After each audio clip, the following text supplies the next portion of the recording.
अस्सलाम वालेकुम तमाम प्यारे दोस्तों को मेरा सलाम। तमाम सुनने वालों को मैं तहे दिल से खुश आमदीद कहता हूँ। दोस्तों, आज मैं आपको एक बहुत ही अच्छी और बेहतरीन कहानी सुनाने जा रहा हूँ जिसका नाम है तोहफ़ा आज़ादी। आज की सुबह सुहानी थी, मौसम खुशगवार था, हर तरफ सब्ज़ हिलाली परचम अपनी बहारें दिखाई दे रहे थे। यूँ महसूस हो रहा था जैसे फजले बहार ने घरों पर अपना सब्ज़ा उगा दिया हो।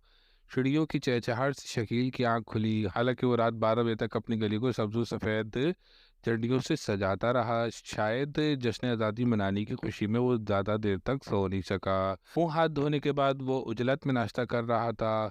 बेटा, पूरा दिन पड़ा है खुशियाँ मनाने के लिए, आपको जल्दी किस बात की है? शकील की वालदा ने इसका मुंह हैरत से तकते हुए पूछा। अम्मी जान, मुझे नाश्ते से फारिग होने के बाद तैयारी करनी है और फिर अब्दुल लतीफ़ को साथ लेकर साबिर के घर जाना है।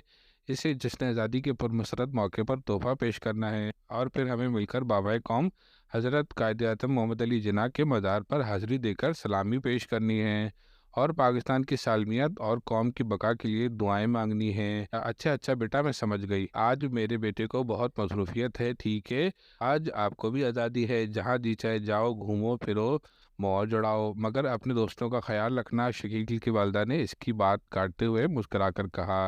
अम्मी जान, साबिर का गिफ्ट कहाँ रखा है जो मैं परसों रात को लेकर आया था?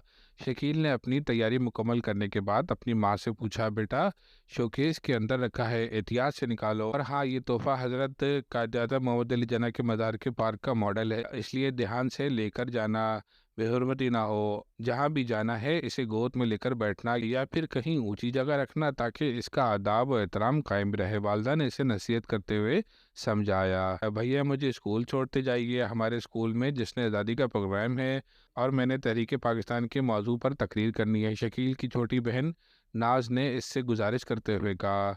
चलो मुन्नी, जल्दी करो। शकील ने बाजार कायद का मॉडल बहुत एहतियात से हाथों में थामते हुए इसे चलने का इशारा किया। दोस्तों, ये थी तोहफ़ा आज़ादी की पहली किस्त। अगर आपको ये किस्त अच्छी लगे तो इसको लाइक कीजिए, शेयर कीजिए और मेरे चैनल अनोखी कहानियाँ 786 को सब्सक्राइब कीजिए। अस्सलाम वालेकुम दोस्तों।